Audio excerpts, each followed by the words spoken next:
I'll be honest, I do forget that. I still get it mixed up, so it's okay next time. Okay. At the beginning of the year. Okay, so yeah, we are looking at reviewing sine, cosine, tangent graphs, and then we're going to look at reciprocal graphs, which really, for the most part, like the reciprocal of sine, reciprocal of cosine, reciprocal of tangent, which those are more known. But we'll also talk about just in general reciprocal function graphs. So, okay, so review here. This is review from pre-cal, which I've taught this before we went on quarantine, right? I don't remember. I might not have quizzed us over it because we might have been running behind. Yeah. We didn't skip graphs altogether, did we? No. I know we would.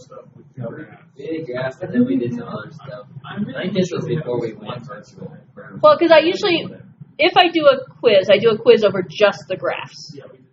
We did do that? Okay. So maybe it was the year before. There was one year that I was just running way out of time, and I had to skip it to, last year I don't think we were running horribly out of time until the pandemic hit and everything went crazy, but, okay. Was that the quiz where we had, 6 questions? We had to make, 6 graphs? Yeah. Probably. I was to say 6 or 8. Yeah. Very possible. Okay. So, sine x. Sine x and cosine x both have a period of 2 pi, as in one cycle takes a distance from 0 to 2 pi. Okay. Both sine x and cosine x have an amplitude of 1, where they go from a high of 1 to a low of -1. Okay. And remember, cosine and sine graphs are basically just a phase shift of each other. Okay. If you take say the sine graph, and you shift it pi over 2 left, you're going to have the cosine graph. So they're the same thing, just phase shifts of each other. Okay? So with sine, starts at the origin. Okay? And oh, by the way, when I label 0 to 2 pi, I always break it up into fourths, right? So the halfway point of 0 and 2 pi is 1 pi. And then the halves of those are 1/2 pi and 3/2 pi. Starting at 0, 0, a max over pi over 2, and intersect at pi, minimum at 3 pi over 2, intersect at 2 pi. And we could continue that, past that, right? Okay. Cosine. Only difference is that it starts with a max. So it starts up here at 1. It intersects at pi over 2, a minimum at pi, intersects at 3 pi over 2, and a maximum at 2 pi. So each of those quarter marks, there's always either a intersection, a max, or a min. Okay, when I say intersection, I'm talking about x-intercept or a 0. Now, tangent. Do you remember anything about tangent? It's like a sideways cubic.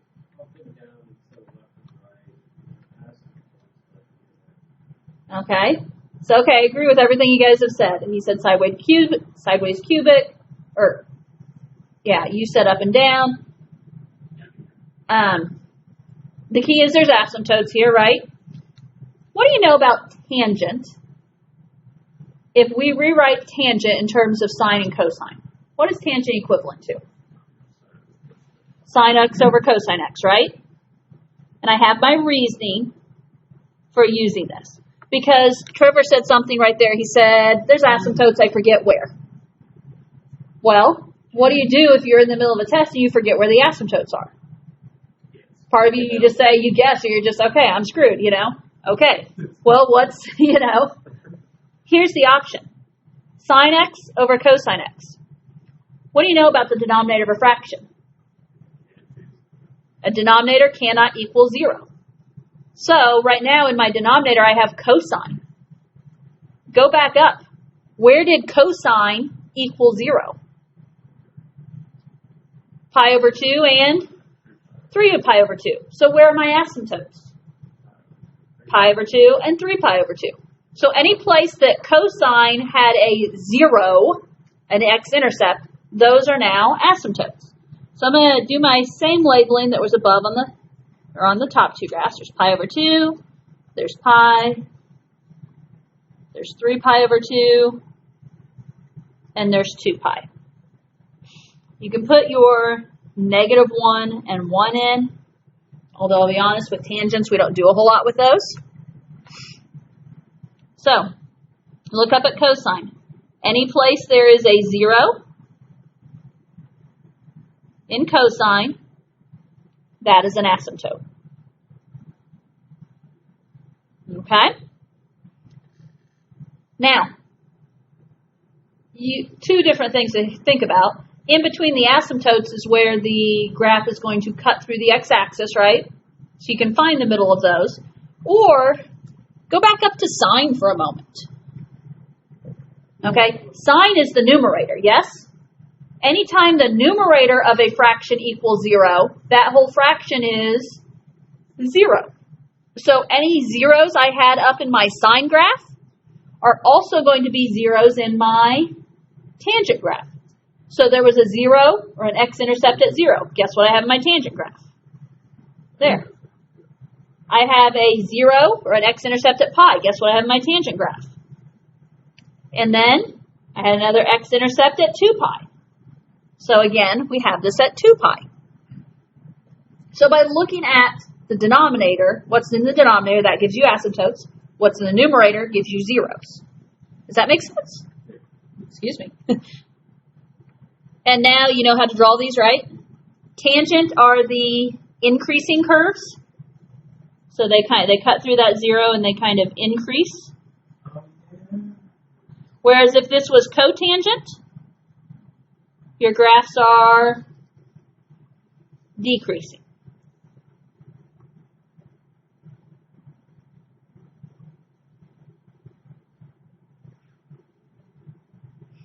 Okay. In pre-calc last year, I might have just said, okay, remember that tangent, I have a feeling I might have just said, tangent starts with a 0 at 0. And cotangent starts with an asymptote at 0. Because in cotangent, all the asymptotes and zeros are going to flip-flop, right? Because cotangent would be cosine over sine, and so they're all just going to be flip-flopped. Okay, you got it? Okay, graphs of reciprocal functions. Use the graph of y equals sine x to graph y equals cosecant x, because sine x and cosecant x are reciprocals, right? So, notice, so nice, sine is already in there, right? Officially, if we talk about cosecant x, if we say that cosecant x and sine x are reciprocals, cosecant is 1 over sine x, yes? So, any place sine x equals 0, what do I have to draw? An asymptote. Because sine x is the denominator, and the denominator cannot equal 0, so any place that sine x would normally equal 0, those are now asymptotes. So an asymptote at 0, an asymptote at pi, and an asymptote at 2 pi.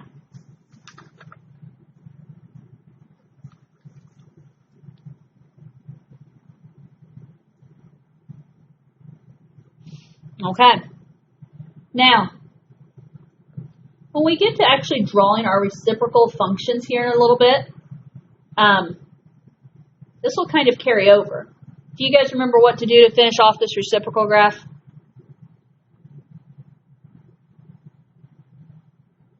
No?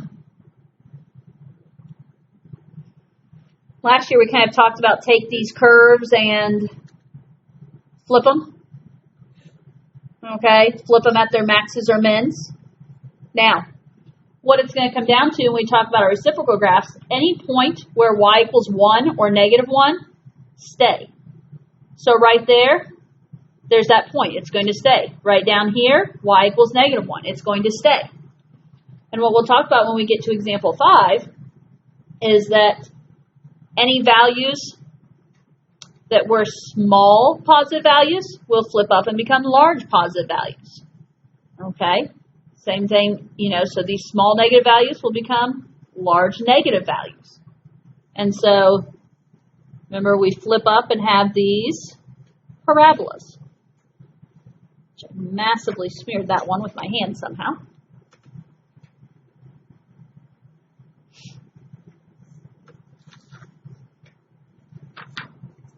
Okay?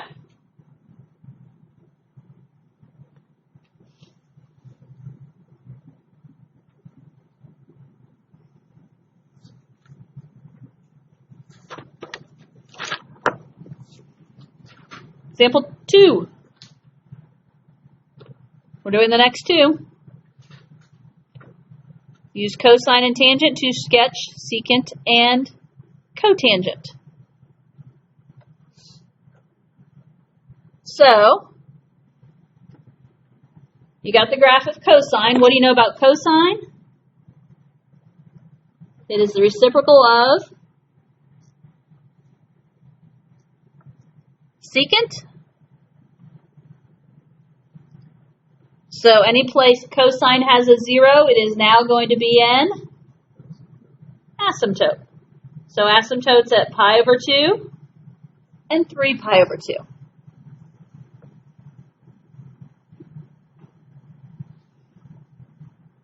Y values of 1 and -1 stay, so those are your max and minimum values. And then other than that, you are flipping the curves. I don't have much room to go down on this one curve, but something like that.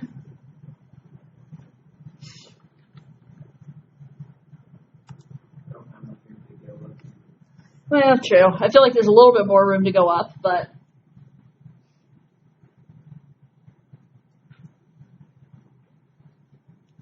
okay, you ready for tangent? Or shall I say cotangent?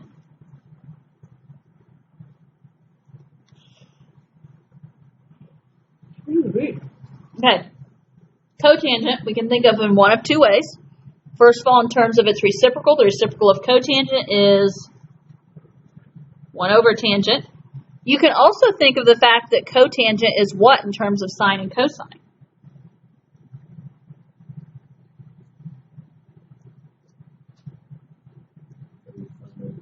Cosine x divided by sine x.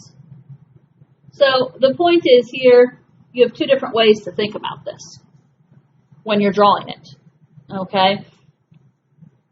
You have the option of either saying, okay, any place tangent had a 0, it's now an asymptote, or any place sine had a 0, it's an asymptote. Well, tangent's already drawn in here. So, and these zeros at 0, at pi, and if 2 pi was on here, are asymptotes now. Places that were asymptotes are going to become zeros.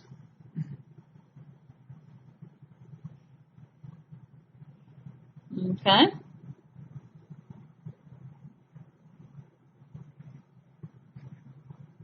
And then,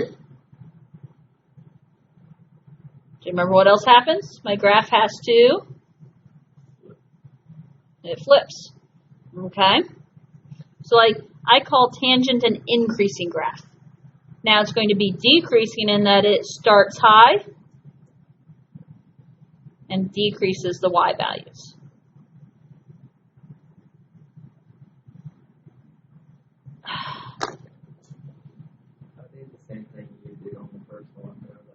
Don't follow my example. And if you did, you're going to have to start erasing. Do you see what I did?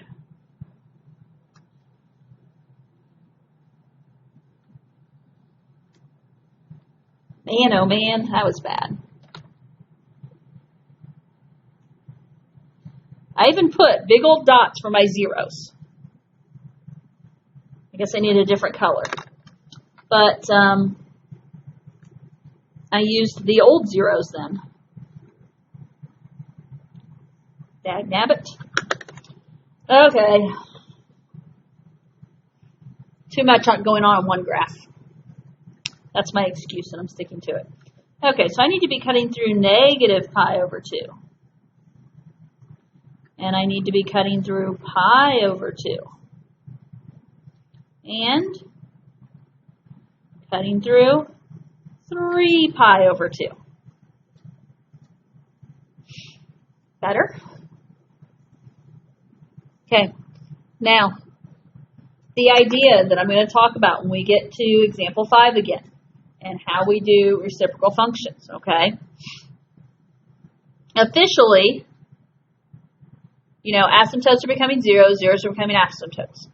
Any value where y equals 1 or negative 1 stays. Well, that's kind of, we don't know exactly where that is, but that's what's happening right here, you know, those values are still there. And then the fact that over here, these are, now let me use this. These are small x values, right? Where do they end up on the reciprocal? Large x values.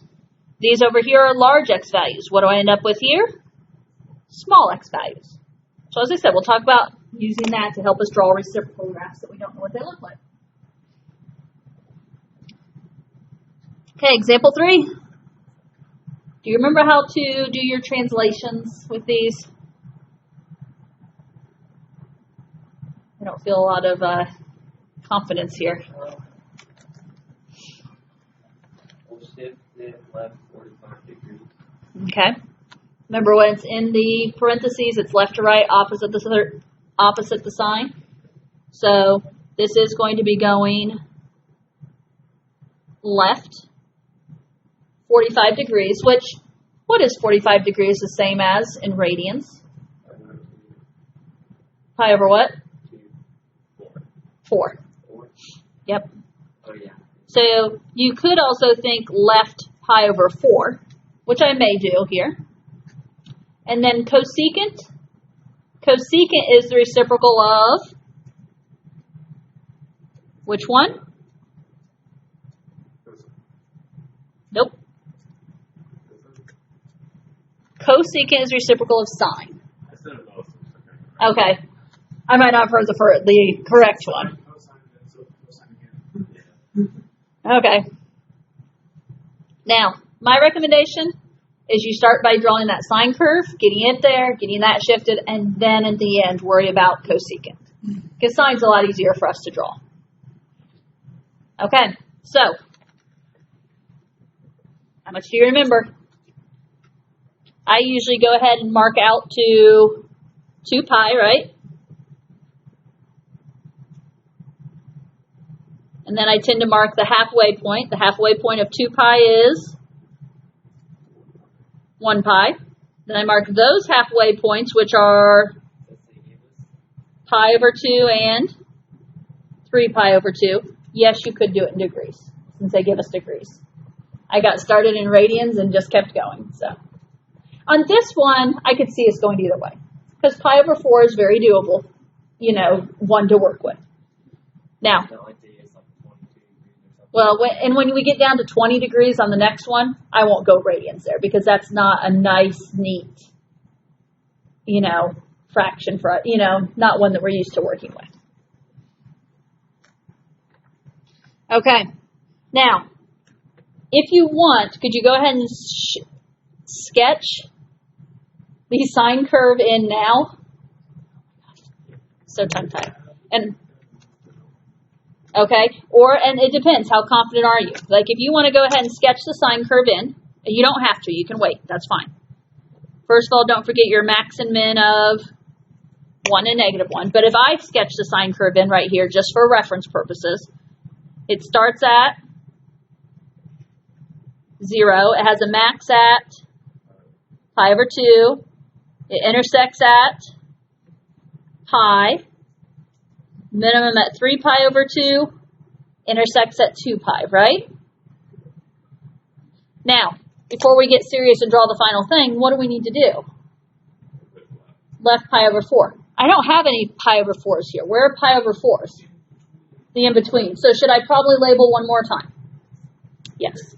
In between 0 and pi over 2 is pi over 4. And we can count. This is 1/4. Pi over 2 is 2/4. Next is going to be 3/4. We already have 4/4. Then 5/4. We already have 6/4. 7/4. And we already have 8/4. And since we're going left, you should probably put at least 1 to the left. Yes? Negative pi over 4. Now, if you just went and put in the tick marks here and everything else is nicely labeled, I get it. We know those are fourths. Okay. So, every key point has to go left pi over 4. So, instead of having a 0 at 0, negative pi over 4. Instead of having a max at pi over 2, max at pi over 4. Instead of crossing through pi, crossing through 3 pi over 4. Instead of my minimum under 3 pi over 2, it's under 5 pi over 4. And then I have to intersect at 7 pi over 4. Okay. Put that dotted line in there. Sketch that sine curve in there because that gives us the placement for your cosecant curve.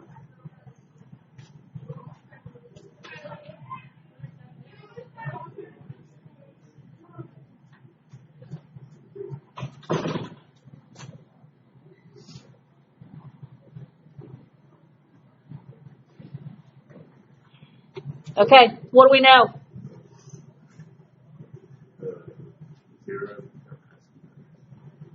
Zeros become asymptotes. So I'm going to have an asymptote at negative pi over 4, 3 pi over 4, and 7 pi over 4. The max at 1 and the min at negative 1 will stay. And then other than that, my graphs will flip.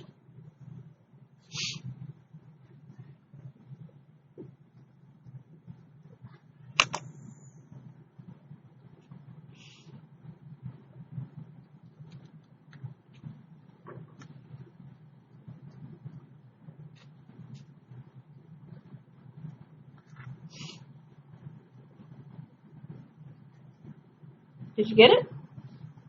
Did you move on to the next one without me then? You don't want to do the next one without me? Well, I'm going to tell you, it's 20 degrees. I'm going to go in terms of degrees here. I'm not even going to touch the whole radian thing. Which way 20 degrees am I going to be going? This is going to be a right 20 degrees. And secant is the reciprocal of which graph? Cosine x. I always remember the opposite letters.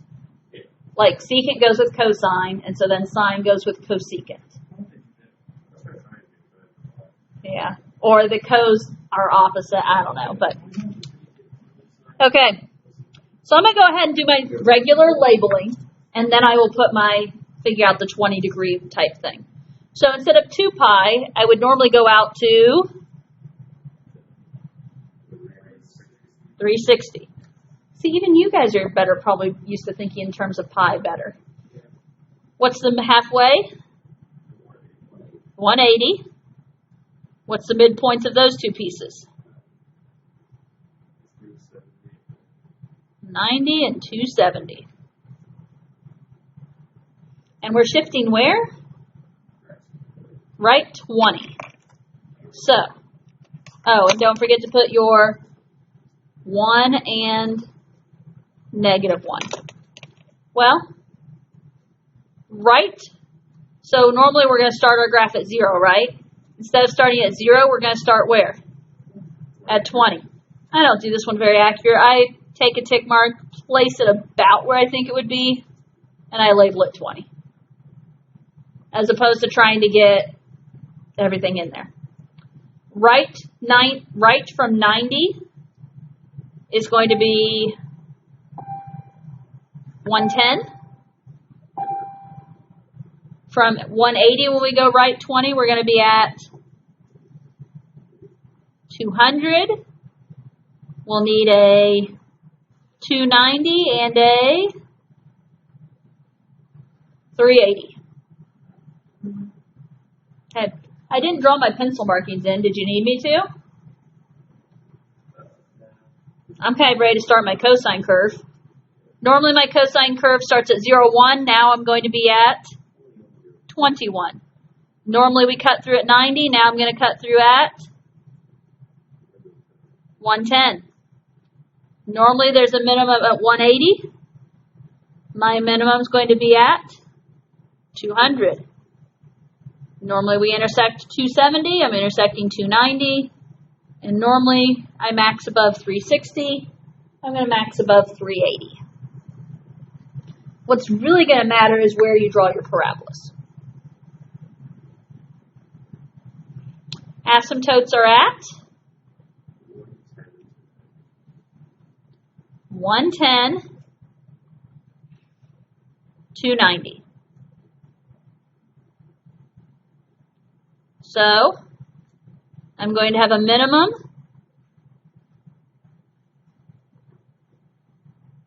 at 20. I'm going to have a max at 200. And I'm going to have a minimum at 380.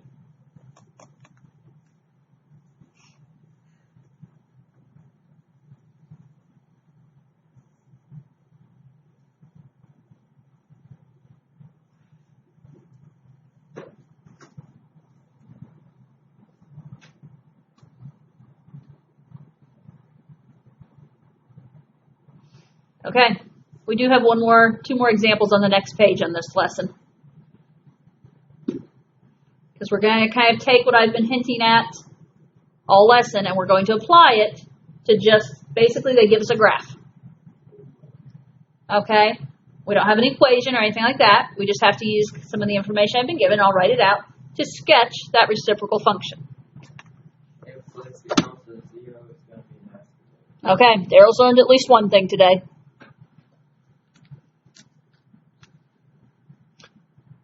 So, as we go through this, I'm going to write down 3 key points. And I'm going to put them right here.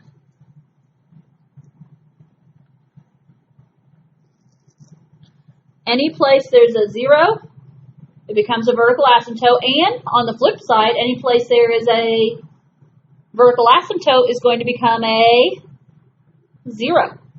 So, my first key point that I'm going to write is that zeros and vertical asymptotes will trade places.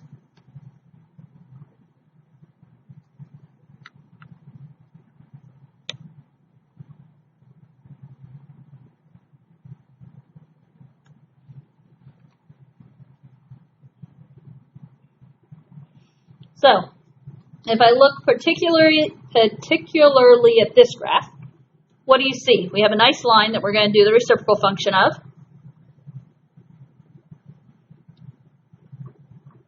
There is a 0 at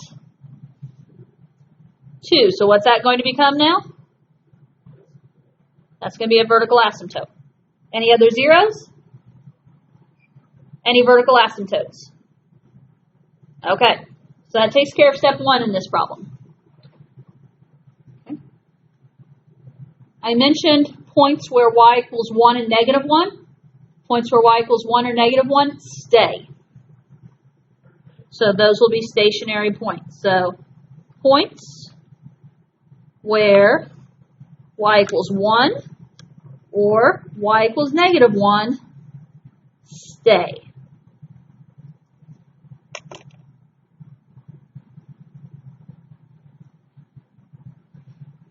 So what I try and do here is I try to eyeball where is y equals 1 on this graph. And if I kind of trace over y equals 1, what, maybe above 4? Maybe a little bit before 4? All I know is where I just drew that red dot, that's going to be a point on my reciprocal function graph. Negative 1, we can tell where that one is. That looks like my y-intercept, yes?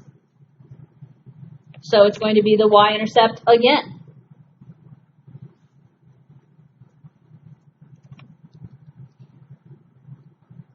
And point 3. This is where I was talking about how large positive values, so like things that are far away from the x-axis, are now going to be small positive values, so close to the x-axis, and vice versa. So, I'm trying to think how I wrote it. Large positive values are going to become small positive values, and small positive values are going to become large positive values. Now, I use the word positive to write that, but you could also just as easily substitute it in the word negative. Large negative values become small negative values. Small negative values become large negative values.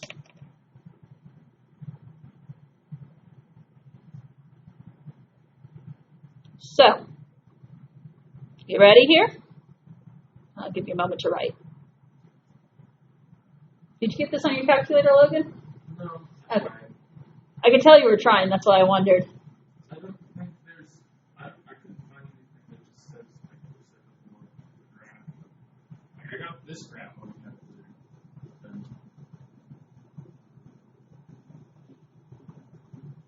So what was this graph that you figured out that this graph? It's 1/2 x minus 1. So did you try graphing 1, like do a big fraction 1 over 1/2 x minus 1? I don't know if it'll work or not, honestly. My brain's thinking on the go, which sometimes it works, sometimes it doesn't. And you don't necessarily know if it's going to be right because, okay. Okay, well, there's an asymptote here, so maybe. Okay, so these 2 points where I put my red dots have to match up, okay? To the left of the asymptote, my graph is all in the negatives, yes? So my graph is still all going to be in the negatives. Right here, at this point over here, notice these values are below -1. If they're below -1 in the regular graph, in the reciprocal graph, they're going to have to be above -1. So that means my graph is going to go over here and run alongside the x-axis. So that x-axis is going to act like a horizontal asymptote. Okay? So those values from like -2, -3, -4, -5, they're going to be values between 0 and -1. What about the values right up here? The values from where x equals 0 to 2, they're between 0 and -1. So those are very small. Well, I get so confused talking about small negative versus large negative. Like, which way do we want to talk about it? But ignoring the negatives, they're very small values, right? And then when you switch it, they're going to become very large values, which means this graph is going to run down here. Technically, I should be reversing my vocabulary there for large negative and small negative. Okay, over here, from x equals 2 to about 4, my graph is between 0 and 1. Those are small x values. So now I'm going to need what? Large x values. So it's running along the asymptote here. Once you get past the x value of 4, my y values are increasing infinitely. We need y values that are going to decrease infinitely. That was like a typical reciprocal.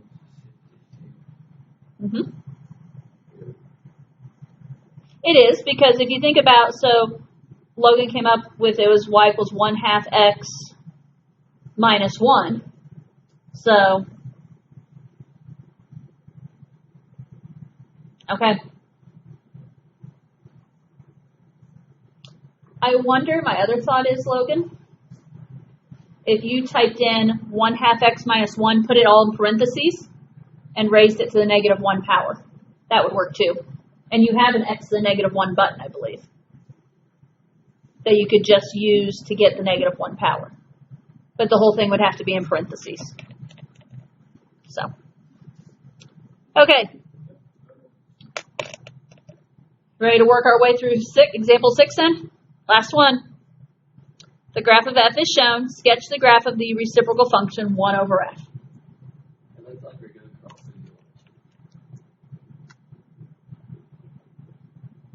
the Okay. He says it looks like we're going to cross through the origin because is there an asymptote at x equals 0? If there was an asymptote at x equals 0, that is now a... To confirm the interruption, TSATs are over at this time. Students should be reporting back to class. That's going to throw off C lunch if they didn't get... They were supposed to be eating B lunch. People that normally eat A lunch, that is. Lovely. Okay. So, this was an asymptote. It's now going to be a 0. What else do we know? Okay, any place there is currently a 0, so say at negative 3, that's an asymptote. Negative 1 is going to be an asymptote, and 2 is going to be an asymptote.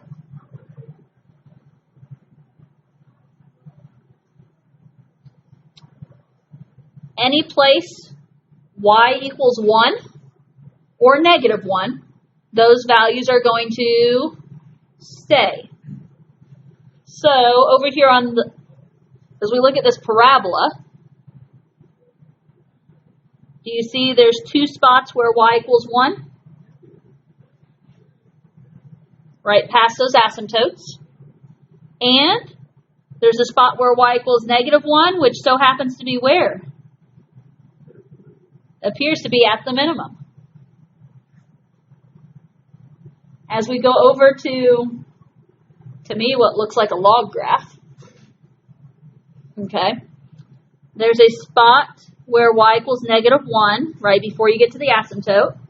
And on the other side of the asymptote, there's a spot where y equals positive 1. All of those dots I just drew in, we have to hit. Now, Logan's calculator trick is not going to work this time because he has no idea what this equation is. I don't know what this equation is. Okay? So, let's work from left to right. Right here, this 0. Or, not this 0, this y equals 1 value. To the left of it, everything's going up infinitely, so we're going to go down infinitely. And then what's going to happen once you get past it? You're going up along the asymptote. Very carefully, the way mine is drawn. Maybe you have more room on yours, but mine was kind of tight there. And keep in mind, between that point and the asymptote, those were small values, right? So now we made them large values. Yeah, you guys learned something. Oh, okay. And also notice, to the left of the asymptote, everything was positive. We kept our graph positive. In between these next 2 asymptotes, my whole graph is negative. So my reciprocal's graph is going to have negatives. This y equals negative 1 was a minimum. What's it going to be now? A maximum. This is just like what we do on secant and cosecant, isn't it? Where you take that curve and you flip it. Okay? Values close to the axis are now far away from the axis. That's a better way to put it.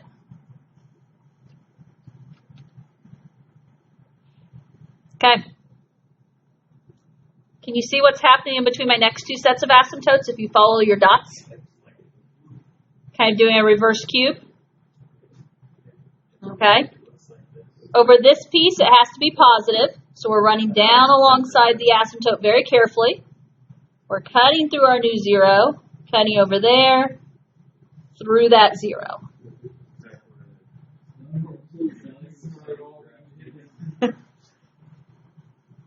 Okay, and notice, everywhere the graph was positive, my graph is positive. The graph over here was negative, my graph is negative. Okay, and to the right of our final asymptote. Can you picture it? Okay. He says a mirror of what's happening on the left side. It's another, like a portion of a reciprocal graph, right? Or a hyperbola. Has to cut through that zero. Here it was small, there it's big. There it's big, here it's small. That took a while.